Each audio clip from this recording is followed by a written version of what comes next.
하나님, 이 시간도 주의 전에 나와 찬송하며 기도하며 예배할 수 있는 은혜는 오직 우리 주님 흘리신 보혈의 피로 제사함 받았기에 이전에 나와 하나님의 아들이라 또한 아버지라 부르며 예배하오니 받아 연락해 주시옵시고, 세상에 하나님 우리가 말씀대로 살지 못한 것은 덕지덕지 쌓인 우리의 죄악 때문입니다. 아버지여, 보혈의 피로 깨끗이 씻어주시고 성령으로 불태워주시고 오직 그리스도에게 속한 주님 기뻐하시는 참된 사람으로 살아갈 수 있도록, 믿음의 사람으로 살아갈 수 있도록 성령 하나님 도와주시고 이 예배를 받아 연락해 주시옵소서.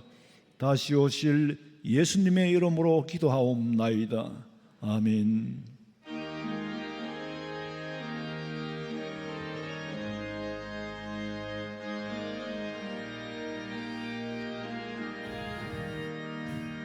주님의 뜻을 이루소서. 고요한 중에 기다리니 진흙과 같은 날 빚어사 주님의 형상 만드소서. 주님의 뜻을 이루소서. 주님 발 앞에 엎드리니 나의 맘속을 살피시사 눈보다 이게 하옵소서. 주님의 뜻을 이루소서. 병들어 몸이 피곤할 때 권능의 손을 내게 펴사 강건케 하여 주옵소서. 주님의 뜻을 이루소서. 온전히 나를 주장하사 주님과 함께 동행함을 만민이 알게 하옵소서.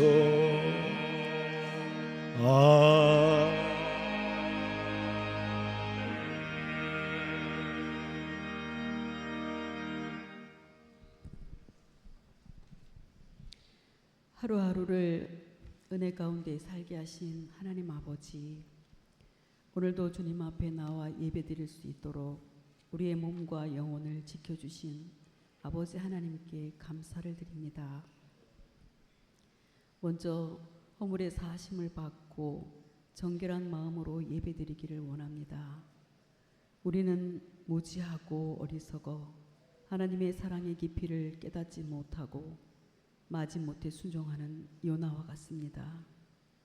한 영혼을 천하보다 귀하게 여기시는 아버지의 마음을 뒤로 한 채 이런 저런 이유와 핑계로 분주하게 살아왔습니다. 또한 입술은 사랑을 말하면서도 남을 판단하고 먼저 대접받기를 바랬으며 용서와 섬김의 삶은 살지 못했습니다. 우리 안에 성령의 열매들을 찾으실 주님을 바라봅니다. 아무 열매 없어 버려질까 두렵습니다. 주여, 회개하오니 용서하여 주시옵소서. 방탕하고 어리석은 아들 탕자를 눈물로 기다리시며 돌아온 탕자를 품에 안고 자녀의 권위를 회복시키시는 사랑과 용서의 아버지 하나님, 주께 돌아옵니다. 우리를 긍휼히 여겨 주시옵소서. 십자가 보혈로 정하게 씻어 주시옵소서. 주여, 믿음 더하여 주시옵소서. 나라 안팎은 암울한 소식들로 가득하고 지금도 소리 없이 발전하는 인간의 문명은 필요하게 되어 기상이변이라는 재앙으로 다가오고 인간의 설 자리마저 위협하고 있습니다. 우리는 내일이 염려되는 오늘을 살아갑니다. 그럼에도 불구하고 내일 일은 내일이 염려할 것이요 라는 주의 말씀에 의지하여 모든 염려 주님 앞에 내려놓을 때 오늘의 평안으로 응답해 주시는 아버지 하나님 참 감사합니다. 오직 주님만 의지합니다.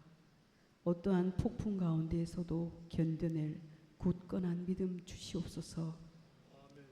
병든 자를 치유하시고 마음이 상한 자를 위로하시며 방황하는 영혼에 안식을 주시는 아버지 하나님, 오늘도 주님의 은혜를 간절히 구합니다. 우리의 작은 신음에 응답해 주시고 주님의 한없는 위로를 내려 주시옵소서. 가정과 교회를 지켜 주시옵소서. 법과 질서가 무너져가는 시대를 살아가고 있습니다. 영혼 구원의 사명을 안고 목회의 초심으로 달려온 우리 목사님 그리고 교육자님들, 목양에 지치지 않도록 세임 공급하여 주시고 가정과 교회의 악한 세력 틈타지 못하도록 성령 하나님 지켜 보호하여 주시옵소서. 이 시대를 살아갈 우리의 자녀들이 가정과 주일학교 교육을 통해 믿음이 자라고 성경적 가치관이 공고히 다져지게 하시며 탁월함과 지혜를 주시어 삶의 터전에서 선한 영향력을 끼치며 정의로운 사회로 만들어가는 주역이 되게 하여 주시옵소서.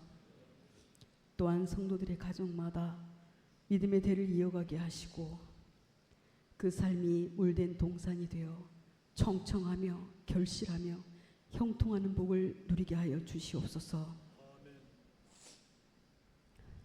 태신자의 마음을 열어 주시옵소서. 9월 28일은 태신자 초청의 날입니다. 영혼을 사랑하시는 주님의 마음으로 태신자를 품습니다. 기쁨으로 순종하며 모든 결과를 주님께 맡겨드립니다. 모든 상황을 넘어 우리 태신자가 초대에 응하게 하여 주시옵소서. 태신자의 마음을 열어주사 선교사님의 간증과 찬양이 마음 깊이 스며들게 하여 주시옵소서. 천지를 만드신 하나님은 나를 만드신 하나님, 십자가 사랑의 하나님은 나를 구원하신 하나님, 하늘에 계신 하나님은 내게 천국의 소망을 주신 하나님이심을 발견하여 우리 주님 만나는 은혜의 시간만 되게 하여 주시옵소서. 또한 준비하는 모든 과정 속에서 기쁨과 감사가 넘쳐나게 하시며 하나님의 은혜가 충만하게 하여 주시옵소서.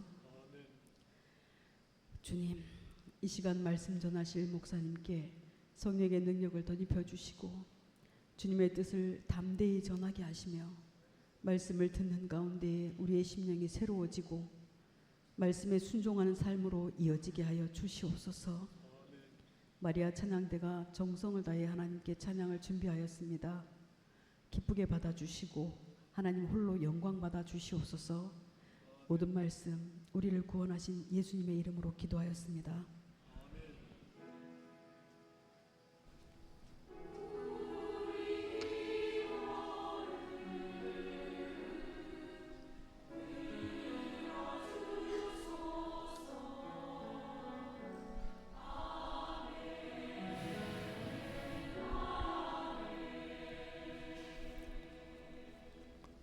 사도행전 18장 12절에서 17절 말씀까지 우리 다 같이 천천히 뜻을 생각하며 다 같이 읽겠습니다. 12절입니다. 갈리오가 아가야 총독되었을 때에 유대인이 일제히 일어나 바울을 대적하여 법정으로 데리고 가서 말하되 이 사람이 율법을 어기면서 하나님을 경외하라고 사람들을 권한다 하거늘 바울이 입을 열고자 할 때에 갈리오가 유대인들에게 이르되 너희 유대인들아 만일 이것이 무슨 부정한 일이나 불량한 행동이었으면 내가 너희 말을 들어주는 것이 옳거니와 만일 문제가 언어와 명칭과 너희 법에 관한 것이면 너희가 스스로 처리하라. 나는 이러한 일에 재판장 되기를 원하지 아니하노라 하고 그들을 법정에서 쫓아내니 모든 사람이 회당장 소스데네를 잡아 법정 앞에서 때리되 갈리오가 이 일을 상관하지 아니하니라. 아멘. 마리아 찬양대에서 찬양드리겠습니다.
계속해서 사도행전을 공부합니다마는 사도행전은 사도들의 행적을 기록하는 것이고 초대교회가 어떻게 세워졌고 복음이 어떤 박해와 핍박을 이기고 온 세상으로 전할 수 있게 됐는가를 기록하고 있기 때문에 성령의 역사가 아니면은 그저 사도행전은 재미없는 거 그냥 공부한다 생각하고 여러분이 성령 충만하시면은 어떤 말씀이든지 부딪히고 은혜를 받겠지만은 만일에 그렇지 못하다 하면은 그저 사도행전 교회를 공부한다 생각하시고 들으시면 좋겠습니다.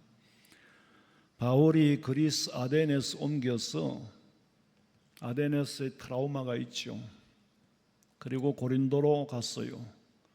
고린도에 가서 1년 반 정도를 복음을 전하면서 고린도 교회를 세웠는데 거기도 박해와 핍박과 중상 모략은 만만치 않은 동네였습니다. 어떻게 보면 복음을 전하지만은 복음을 전하는 일에는 항상 어려움이 따라오더라는 거예요. 제가 사도행전을 연구, 공부, 좌우간 오래됐어요. 객관적으로 볼 때에 복음은 박해와 핍박을 몰고 다니는 거예요. 아니면은 복음 앞에는 박해와 핍박이 기다리고 있는 거예요. 그런 모습을 보게 되더라고. 상황과 환경에 아무 상관없이 복음 자체가 어려움을 몰고 다니는 것 같아요. 복음을 기다리는 사람은 아무도 없습니다.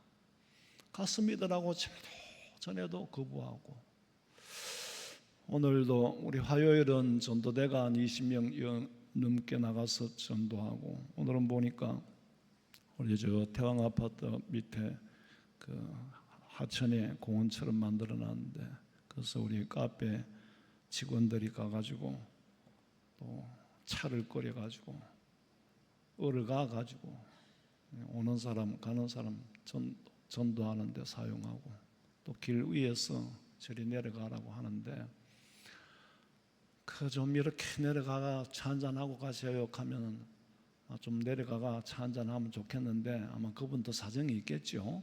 그래 참 10m 정도 우리 저 집사님이 따라가는데 그냥 가버렸어요. 그걸 볼 때 내가 참 마음이 아팠어. 그 사람 때문에 아픈 게 아니고 저래도 실망을 안 하고 하는 거 보면은 참 믿음이 좋다. 그 밑에는 또 그 밑에대로 이렇게 참 나는 자랑할 게 많아요. 우리 교회에서는 뭐 자랑하면 누구는 또 자랑하고 누구는 뭐 어떠고 뭐 오해할까봐. 그런데 밖에 가면 자랑할 게 너무 많아요. 굉장히 숨은 일꾼들이 많습니다. 내가 아는 걸 저 사람이 모르고 저 사람이 아는 걸 내가 모르고. 어제는 보니까 화장실 변기가 뚜껑이 너무 오래됐다고 다 갈아야 된다고. 그런 분은 계속 자기 사비로 해요. 그런 이름도 빛도 없이 하는 분들이 분야에 너무 많아요. 그러니까 교회가 건강하게 돌아가는 거예요. 그걸 일일이 시켜서 하려면 못해요. 힘들어서. 그러나 자원에서 일할 거리를 찾는 사람들이 많더라고. 내가 과연 집사라면은 내가 저렇게 할 수 있을까? 내가 권사라면 저렇게 할 수 있을까? 못할 것 같아요. 그런데 그런 일꾼이 많으니까 제가 왜 자랑거리가 없겠어요? 밖에 나가면 자랑거리가 많아요. 우리 교회 배우러 온 사람도 있었어요. 옛날에. 어떻게 해서 자원에서 그렇게 하느냐고 아마 소문이 났는 모양이에요. 자원이 그러나 저러나 복음을 기다리는 사람은 아무도 없다는 거예요. 우리가 태신자를 초청하려고 기도하고 노력하고 애쓰지만은 오려고 요 땅하고 기다리는 사람은 거의 없다는 거예요. 거의 모시고 와야 되는 거예요. 오늘 6절 읽어봐요. 그들이 대적하여 비방하거늘 바울이 옷을 털면서 이르되 너희 피가 너희 머리로 돌아갈 것이요 나는 깨끗하니라. 이후에는 이방인에게로 가리라. 바울이 고린도에 있을 동안에 1년 6개월 동안 고린도에도 역시 비방은 만만치 않았다 그랬죠. 예수님 십자가에 못 박아 죽일 때나 바울이 복음을 전할 때나 항상 중상모략하고 죽이려고 따라다니는 사람이 있었잖아요. 그래서 예수님도 십자가에 그렇게 죽었고 바울도 지금 그런 상태예요. 근데 오늘은 바울이 갈리오가 아가야 총독되었을 때 일어난 일을 말하는데, 아가야라는 지역은 지금 그리스에 있어요. 근데 그때는 로마가 통치하던 시대이기 때문에 로마 안에 있었지 여기까지는 그리스고 여기까지는 뭐 터키고 뭐 이 국경이 거의 없다시피 했어요. 호르메스 그런 시대에는 헬라 전체를 말할 때도 있고 뭐 어느 한 지역을 말할 때도 있고 좌우간 그걸 자세히 아는 게 중요한 게 아니고 바울이 아가야에 갔을 때 마침 그 아가야라는 지역에 총독이 새로 부임을 했어요.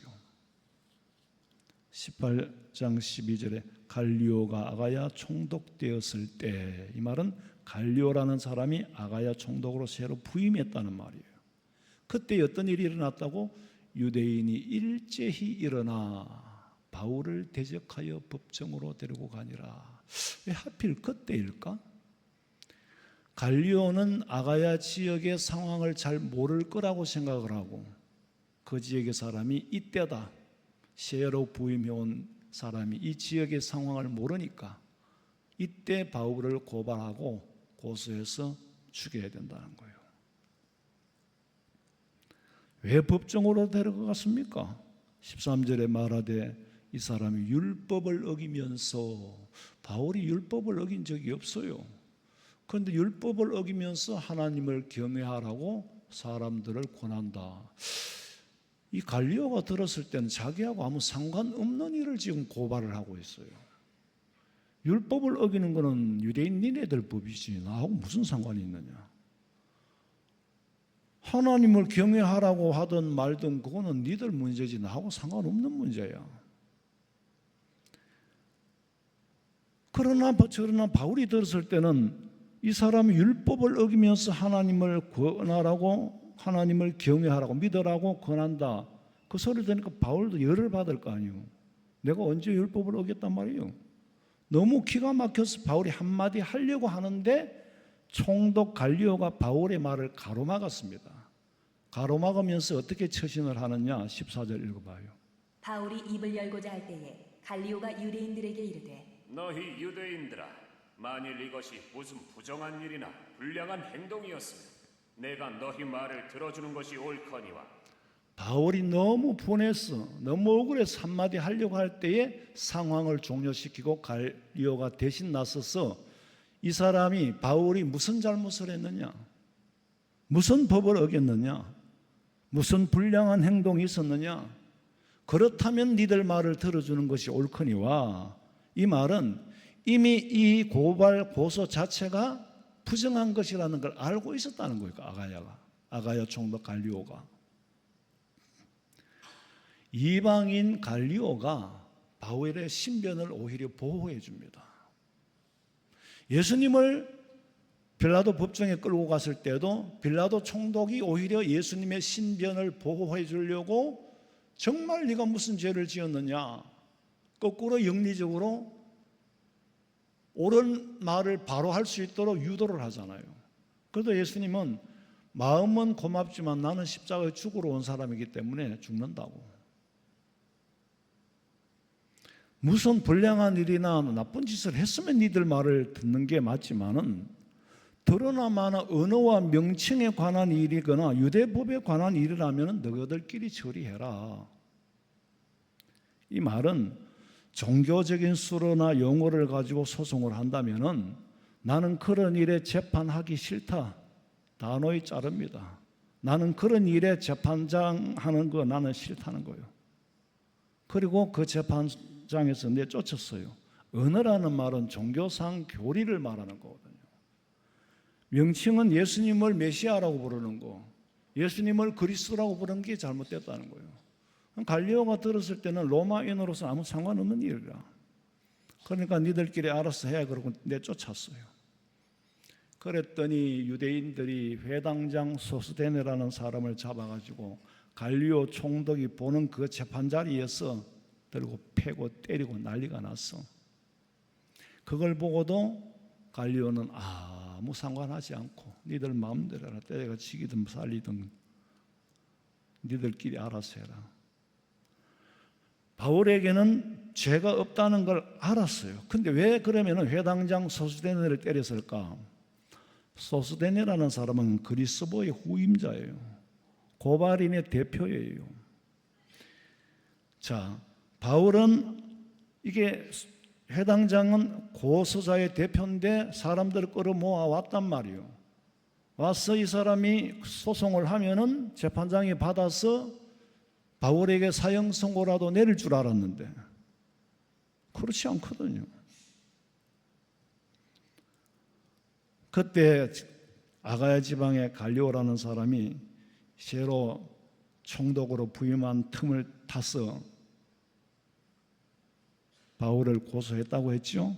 근데 쉐로 부임한 갈리오가 아가야 지방의 특성이나 아가야 지방의 사람들의 성향을 몰랐을까? 환히 알고 있습니다. 환히 알고 있어요. 모르면은 식민지 백성을 다스릴 수가 없습니다. 전임자가 후임자에게 다 인계해 주고 갔어요. 철저하게 인계해 주고 갑니다. 또 철저하게 인계를 받아요. 왜? 잘못 받아서 잘못 다스리게 되면은 총독이 모가지가 날아가요. 가이사 황제한테. 너는 임마 그거 보내놨더니 왜 그 동네 그렇게 시끄러워? 그러면 안 돼요. 항상 어디를 가나 바울을 괴롭혔던 사람은 로마인이 아니요, 자기 동족 유대인이 바울을 괴롭혔습니다. 예수님을 죽인 자도 자기 동족 유대인이 죽였잖아요.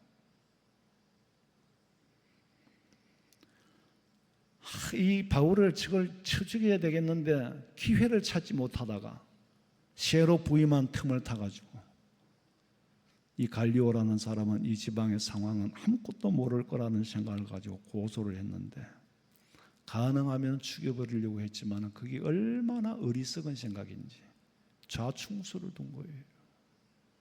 사탄에게 사로잡힌 도구가 되면은 가룟 유다처럼 판단이 흐려져요. 판단이 흐려진다고. 앞뒤를 모르는 단세포가 되어버리는 거예요.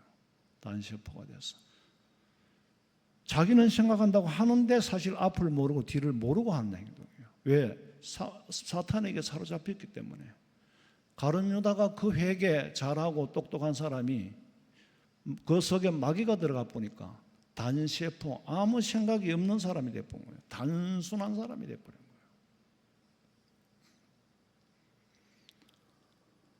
그러니까 안 먹혀 들어간 거예요. 로마가 당시에 세계 여러 나라를 점점 확장하고 나갔는데 그 지역 상태를 모르고 인수하고 인계했겠어요? 아니지요. 남의 나라를 지배하려고 하는 데는요, 정보가 절대적인 힘을 가집니다. 정보를 모르면 그 길을 식민지 백성을 다스릴 수가 없어요. 그런데 그것도 모르고 모를 줄 아는 거. 바울이 디모데에게 그랬잖아요.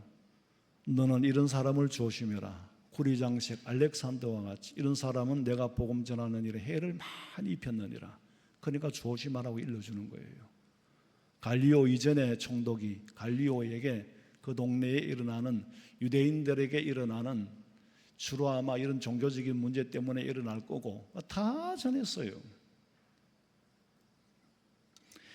그리고 갈리오라는 사람은 신분이 대단한 사람이에요. 네로 황제의 스승인 세네카의 형님이 갈리오라. 그러니까 황제를 가르쳤던 세네카라는 철학자가 있어요. 그 철학자의 형님이에요. 그런데 그 철학자가 얼마나 자기 형님 갈리오를 존경하고 사랑했느냐. 동생 세네카가 써놓은 글에는 우리 형님만큼 착한 사람은 없다. 온 세상의 친구들을 다 만나봐도 우리 형님만큼 좋은 친구는 없다. 형님을 찬양하는 시까지 써놓았단 말이에요. 그만큼 세네카는 형님 갈리오를 사랑하고 우리 형님이 갈리오인 것이 자랑스러운 거예요. 그 형님은 성품이 온화하고 사람들에게 존경받는 학자 타입이에요. 그렇기 때문에 로마의 원로원의 회원이기도 한데 인사이동으로 아가야 지방의 총독으로 부임하게 됐어요. 가만 생각해 보니까 아가야 사람들은 갈리오라는 사람은 성품도 온화하고 굉장히 착하고 순한 사람이다. 그러니 이 사람을 들어서서 바울을 죽이려고 하는 거예요. 얼마나 그 간교한 생각입니까? 이런 착한 총독이 왔을 때, 이런 순한 총독이 왔을 때 기회를 삼아가지고 바울을 처방하려고 하는 거예요. 근데 로마 총독의 입장에서는 재판하고 안 하고 사형하면 사형이고 죽을 사람도 살려 하면 살리는 힘이 있어요. 로마 사람들의 힘을 빌리지 않고는 예수님도 십자가에 못 박아 죽일 수 없고 바울도 처치할 수가 없어요. 그래서 갈리오를 이용하려고 했지만 어림없어. 근데 가만히 보면은요, 항상 악한 사람이 착한 사람을 악용합니다. 착한 사람이 높은 명예를 가졌을 때 그 사람의 명예를 자기가 들고 와가지고 나쁜 짓을 하는 거예요. 너 그 훌륭한 그분 알잖아. 그분이 내하고 친구야. 여러분 그분의 이름을 빌어가지고 사기도 치고 오만 나쁜 짓을 다 하잖아요. 뭐 청와대 뭐 직원이다 사칭을 하고 뭐 친구다 뭐 옛날에 그런 일이 얼마나 많았어요. 지금도 마찬가지예요. 남의 명예를 빌어가지고 나쁜 짓 하고 남의 권세를 빌어가지고 나쁜 짓 하는 사람. 순한 사람의 이름을 갖다 대면은 다 믿거든요. 왜? 그 사람 보고 이 사람을 믿거든요. 자, 아들이 친구 아들이 돈을 빌리러 왔어. 우리 아버지가 돈 좀 빌려 달라고 하던데요. 그러면 그 아들을 보는 게 아니에요. 배우의 아버지를 보고 빌려주기도 하고 안 빌려주기도 합니다. 그러니까 사람들이 가능하면 자기하고 유익하면은 자꾸 가까운 사람으로 끌어당기고 유익하지 못하면 자꾸 밀어내고 싶은 심리가 인간의 속성 속에 깔려 있잖아요. 예수님을 십자가에 못 박을 때도 총독 빌라도는 마음이 여렸어요. 그러니까 와 죽여야 한다고 떠드니까 그 군중들이 그렇게 떠들면 그 빌라도가 얼마나 괴롭겠어요. 사실 그런 재판은 하고 싶지 않은 재판이잖아요. 사람을 사형 선고를 내리라고 하는데 그 재판을 맡은 빌라도가 얼마나 괴로웠겠어요. 그런데 재판하는 도중에 쪽지가 올라왔는데 보니까 부인이 있었어. 당신 절대로 예수를 사형 선고 내리면 안 된다고. 절대로 그건 하면 안 된다고. 그런데 군중들은 죽여라고 떠들고 총독 빌라도가 얼마나 괴로웠겠어요. 결국에는 마음이 여렸어. 그러면 니들 마음대로 해줄게. 그러나 나는 여기에 대해서는 책임이 없다. 니들 핏값은 네가 받아야 된다. 그래서 사형 선고를 내렸거든요. 어떻게 보면 외정시대 때 조선 사람이 일본 총독에게 고발을 하면서 이 사람은 일본 천황폐하를 모독했습니다. 그러니 죽이시오. 만일 죽이지 않으면 당신도 천황폐하를 모독하고 당신도 천황폐하의 충신이 아닙니다. 이렇게 엄포를 놔가지고 자기 원수를 죽이려고 하는 계계를 꾸미는 거하고 똑같아요. 빌라도 앞에서 고소할 때 뭐라고 했습니까? 당신이 이 예수를 십자가에 못 박아 죽이지 않으면 당신이 로마의 총독으로 왔지만은 당신은 가이사의 황제 가이사의 충신이 아니요. 가이사의 충신이라면 사형 선고를 내리시오. 똑같은 짓이에요. 사람들의 간교함과 악이 선으로 꾸며질 때, 악을 이루려고 할 때는 이 통 안에 들어있다는 거예요. 아니 언제부터 여러분 생각해 보세요. 일정시대에 일본 총독한테 이 사람 천황폐하를 안 섬겼는데 죽여야 되잖아요. 만약에 안 죽이면 당신도 천황폐하를 안 섬기는 사람이 돼요. 세상에 그런 말이 어디 있어요. 빌라도를 향하여서 예수 안 죽이면 당신은 가이사의 종이 아니고 가이사를 모독하는 거라고. 세상에 그렇게 갖다 꾸며대는 거예요. 그런 일이 있다면은 세상에 어떤 음모가 없겠어요. 생각해 보세요. 어떤 괴계가 어떤 음모가 상상할 수 없는 일이 일어난다는 거예요.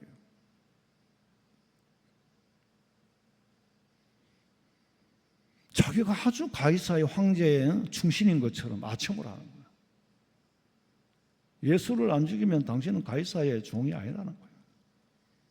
이런 일들을 사도행전이나 성경을 통해서 읽으면서 인간 세상은 과거에도 그렇고 현재도 그렇고 미래에도 더 악해지겠구나. 더 악해지겠구나. 성경에 무정함이여 그랬잖아요. 지금 정이 없어요.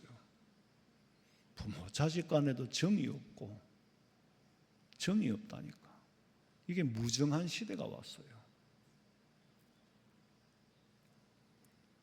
옛날에는 꼬맹이들이 그랬어요. 할아버지 할머니가 너희 집에 살까 하면 살아요 했는데요. 너희 집에 좀 있다가 하면 예. 그만 여기 살까 하면 대답을 안 해요. 대답 안 한다니까. 함부로 묻지 마세요. 물어가 섭섭하게 여기지 말고. 왜 그러냐면 무정한 시대가예요. 정이 없는 시대입니다. 내 혼자 좋지. 막 그렇게 알면 돼요. 그걸 다 경험하셨을 분들이고. 악한 목적을 달성하기 위해서는 지금 수단과 방법을 가리지 않는 시대예요. 빌라도의 권세를 이용해서 결국 예수를 십자가에 못 박았기네. 그랬으니까 지금까지 우리가 사도신경을 고백할 때에 주님 당신은 우리 예수님은 본디오 빌라도에게 고난을 받아서 십자가에 돌아가셨다고 고백을 합니다. 사실 예수님을 십자가에 못 박은 무리들은 제사장 가야바 그 제사장 무리들이에요. 그런데 빌라도가 사형 선고를 내렸기 때문에 빌라도의 이름을 빌려서 본디오 빌라도에게 고난을 받아서 십자가에 못 박혀 죽으시고, 사실 빌라도는 죄가 없습니다. 거기 쓰임받은 도구였을 뿐이죠. 빌라도가 아마 얼마나 괴롭겠어요. 똑같은 방법으로 하려고 해요. 어디를 가나 악한 사람들이 하는 방법은 거의 비슷해요. 착한 사람을 앞세워가지고 이용하는 거예요. 그런데 갈리오는 착하기는 했고 순수하기는 했지만은 어리석은 사람은 아니었다는 거죠. 그래서 오늘 본문에 보니까 제사장, 회당장 소수대나와 그 무리들이 고소한 것을 기각을 하잖아요. 현장에서 기각을 합니다. 나는 책임 없어 니들이 알아서. 이거는 아예 송사거리가 안 된다. 우리나라에도 좀 그런 법관들이 있었으면 좋겠어. 착하고 학자이고 온순하면서 법은 법이라고 말할 수 있는 그런 재판관들이 있으면은 우리나라가 바로 서갈 거예요. 저는 이 성경을 읽으면서 참 하나님 우리나라에도 갈리오와 같은 대법원장, 갈리오와 같은 판사들, 갈리오와 같은 검사들이 있었으면 얼마나 좋겠습니까? 그런데 죄 없는 예수님마저도 그런 무리들에게 불의한 재판을 받고, 제목이 그래요. 율법을 어겨서 하나님을 공경하라. 바울이 율법을 어긴 적이 없어요. 부정한 일을 한 것도 없어요. 그런데 엮으려고 해요.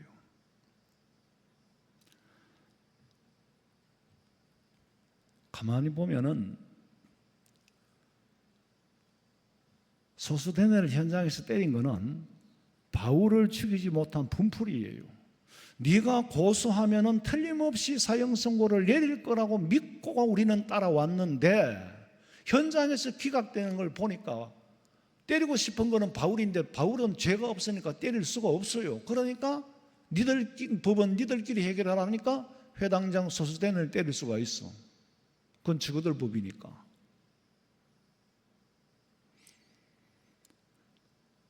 틀림없이 아마 소수대네가 그랬을 거예요. 나를 따르라. 이번에 새로 온 갈리오라는 총독은 우리 말을 들을 거다.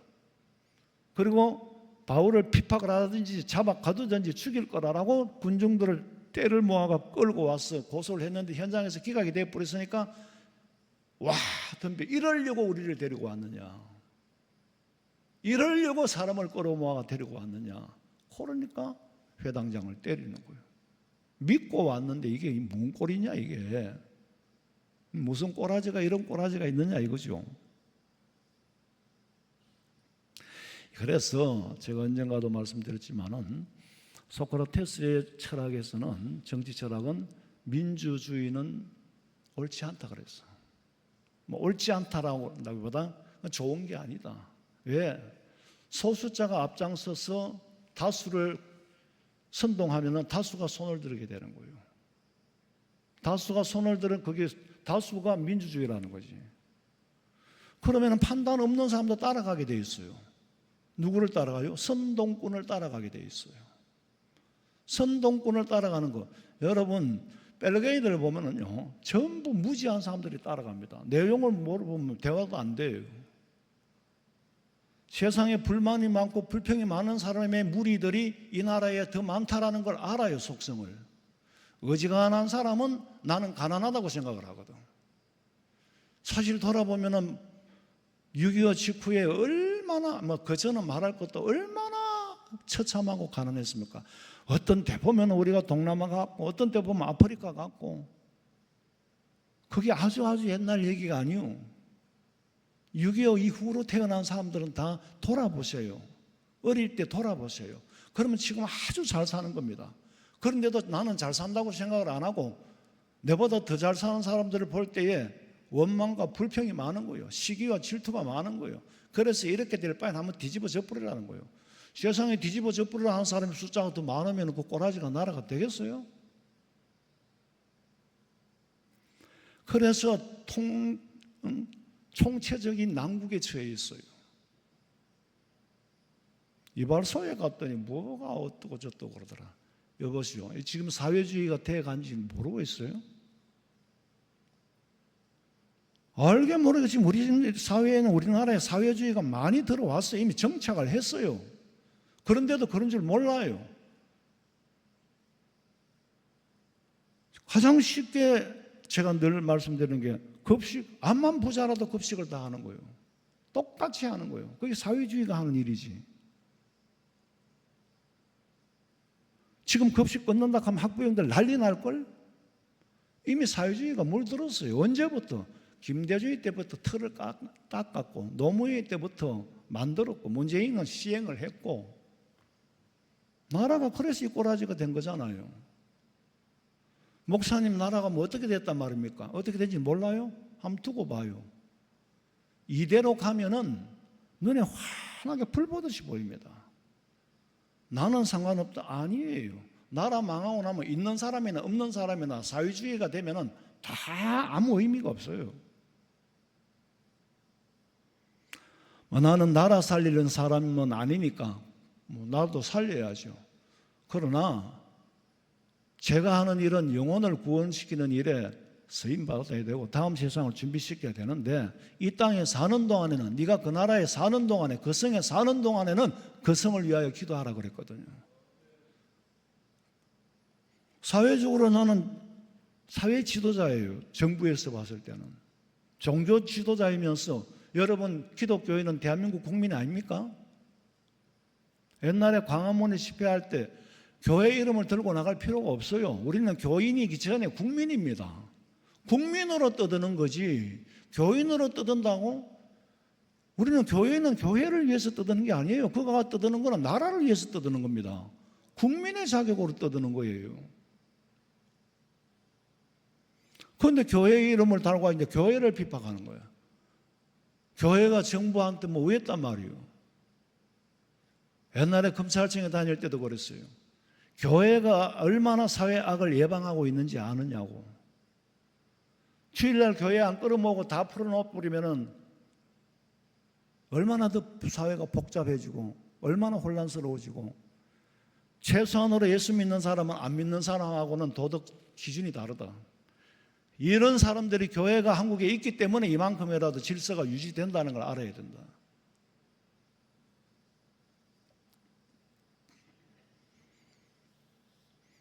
이성을 잃어버린 군중의 심리가 무섭게 작용을 해요.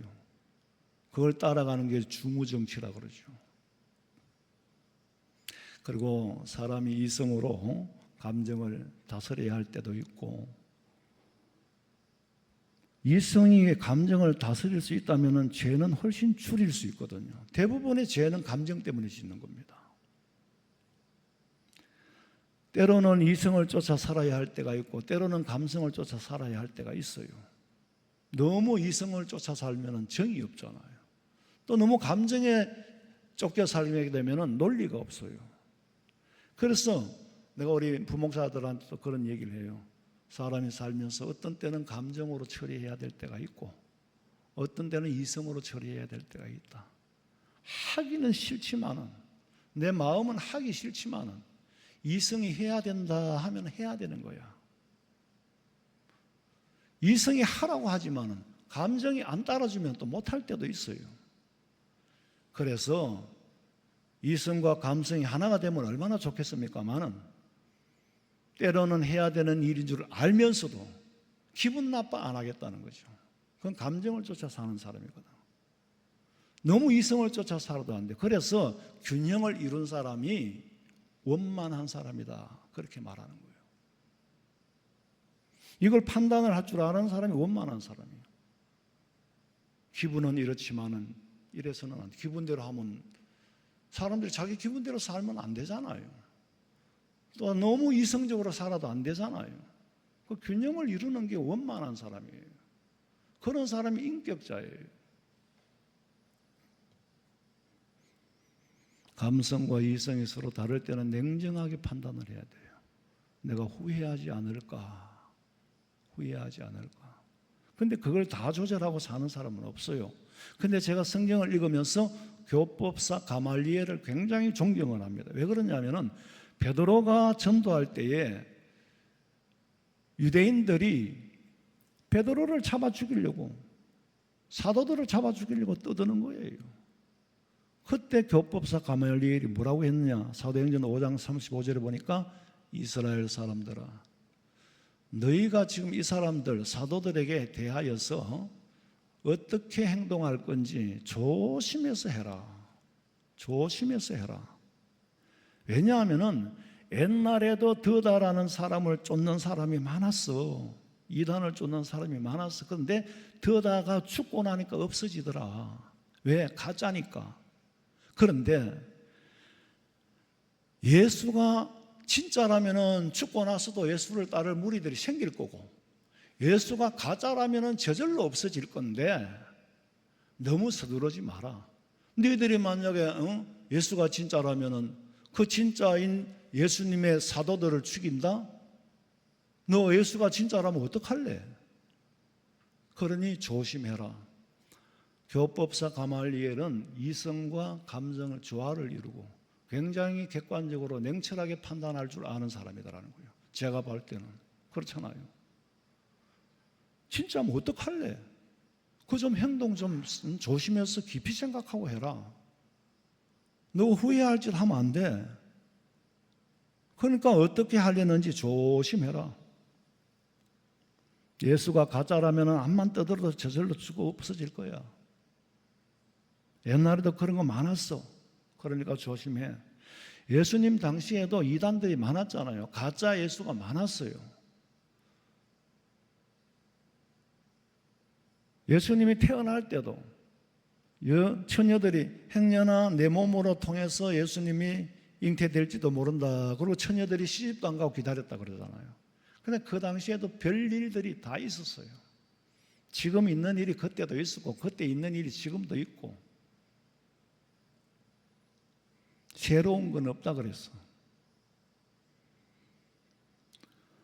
우리가 하나님의 일을 할 때도 좀 더 침착할 수 있었으면 다소 실수를 해도 그로 인해서 일을 거르치지는 않거든요. 가정의 일이든 교회의 일이든 친구 간의 일이든 무슨 일이든지 우리 예수 믿는 사람은 원만한 사고를 가지고 무슨 말을 해도 예수 믿는 저 사람의 말은 설득력이 있다.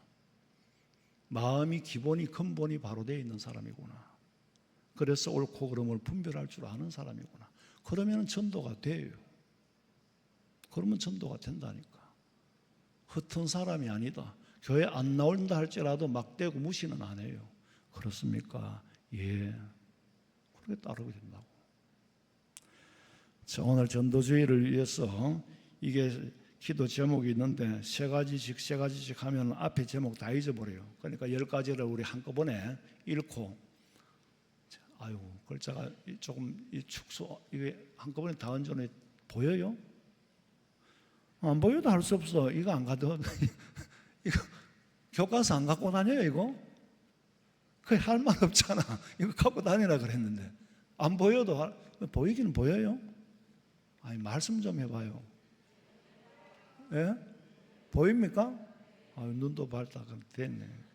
그러므로 10가지를 1부터 다 같이 합니다. 1. 때가 악한 이 말세지 말에 종말 신앙으로 믿음 준비하게 하소서. 2. 전도주의를 예수님께서 주신 귀한 기회로 알고 때를 놓치기 전에 즉시 반드시 전하게 하소서. 3. 모든 성도들이 합심 기도에 참석을 위해서 시간을 드리게 하시고 한 가족된 한 마음으로 영혼 구원을 위해 기도하게 하소서. 4. 전도주의를 간증하실 진호박 선교사님께 권세와 능력과 지혜를 다하여 주셔서 그 말씀이 태신자들 가운데에서 역사하게 하소서. 5. 태신자들이 하나님과 가족과 성도들의 사랑을 깨닫고 그 마음이 복음과 교회에 대해 열려지고 예수 그리스도를 알게 하소서. 6. 태신자가 전도주일 당일 다른 약속을 잡지 않도록 마음과 환경을 지켜주소서. 7. 전도주일 당일 가장 알맞은 날씨를 주소서. 8. 전도된 태신자들의 믿음을 자라고 교회에 잘 정착하게 하소서. 9. 장기 결석자들의 식었던 믿음이 이번 기회에 회복되게 하소서. 여러분 이거 다 못 외워도 상관없어요. 이대로 기도하려고 하면 아무도 못해요. 만든 나도 못해. 그런데 이런 틀 안에서 다 같이 태신자 전도주의를 위해서 기도하겠습니다. 살아계신 하나님, 이제 태신자 전도, 총력 전도, 초청주일이 날짜가 서서히 다가옵니다. 성령 하나님께서 산모들의 마음을 붙잡아 주시고 낙심하거나 포기하지 말게 하시며, 또 하나님이여 잉태된 초신자들이 아버지 하나님이여 이미 초청을 받고 부름은 받았습니다. 교회에 갈까 말까 망설이는 사람들이 얼마나 많겠습니까? 마귀 사탄이 가능하면은 교회에 못 오도록 말리고 있고 방해를 놓을 것인데, 나쁜 일이 생기지 않게 하시고 다른 일이 생기지 않게 하시고 날씨 때문에 교회를 못 오는 일이 생기지 않게 하시며, 아버지 우리가 태신자를 사랑하는 마음을 주님이 아시지 않습니까? 우리로 통하여 아버지여 양이 양을 낳게 하고 그로 인하여 상급을 주시고 아버지 의로 인도하는 자에게 별과 같이 빛나도록 도와주신다고 하신 하나님, 또한 죄를 사하여 주심하고 약속하신 하나님, 우리 성도들이 합심하여 기도합니다. 좋은 날씨 주시고 마귀 사탄이 역사하지 못하게 하시고 사탄에게 노란하지 않게 하시고 강사 선교사님에게 영역을 칠변하다 하시고 영권을 주시어서 무슨 간증을 하든지 듣는 사람의 마음이 녹아지는 역사가 나타나기를 원합니다. 그리고 나도 예수 믿어야 되겠다는 결심이 생길 수 있도록 성령 하나님께서 가슴이 뜨거워짐을 체험하게 하시고 놀라운 변화가 일어나게 하시며, 아버지 하나님여 장기 결석자들도 하는 이번 기회로 통하여 교회에 나와서 믿음을 회복하는 역사가 있게 하시고, 이 일에 기도로 참여하는 우리 성도들에게 아버지께서 복으로 갚아주실 줄로 믿습니다. 하나님 너무 어렵게 생각하지 말고 좋은 소식을 전한다는 마음으로 초대할 수 있는 마음 주시고, 초대할 수 있는 믿음 주시고, 초대할 수 있는 용기도 허락하여 주시옵소서. 온전히 아버지 앞에 부탁하옵고 다시 오실 예수님의 이름으로 기도하옵나이다. 아멘.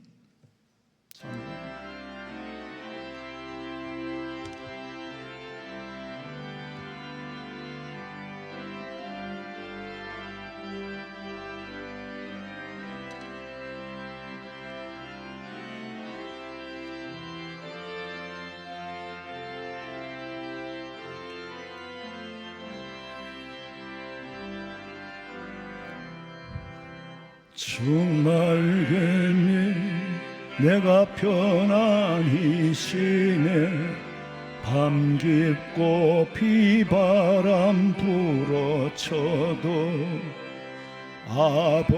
아버지께서 날 지켜주시니 거기서 편안히 쉬리로다. 주 날개에 평안하다. 그 사랑 오늘 잠이며 주 날개에 내 신은 영혼 거기서 살리. 주 날개니 나의 피란처 되니 거기서 쉬기를 원하노라. 세상이 나를 위로치 못하나 거기서 평화를 누리리라. 주 날개에 평안하다. 그 사랑권을 잠이며 주 날개에 내 신은 영혼 거항이 거기서 살리. 주 날개에 참된 기쁨이 있네. 고달픈 세상길 가는 동안 거기 숨어 돌보심을 받고 영원한 안식을 얻으리라. 주 날개에 전하다. 그 사랑권을 잠이며 주 날개에 내 신은 영혼 영원히 거기서 살리. 지금은 우리 주 예수 그리스도의 은혜와 하나님 우리 아버지의 그 만극하신 사랑과 성령의 위로하심과 교통하심이 복음을 전하기 소망하는 태신자를 출산하기를 소망하는 우리 성도들의 머리 위에 가정과 직장과 사업장과 자녀들의 앞길 위에 지금으로부터 영원토록 함께 있을지어다. 아멘. 아버지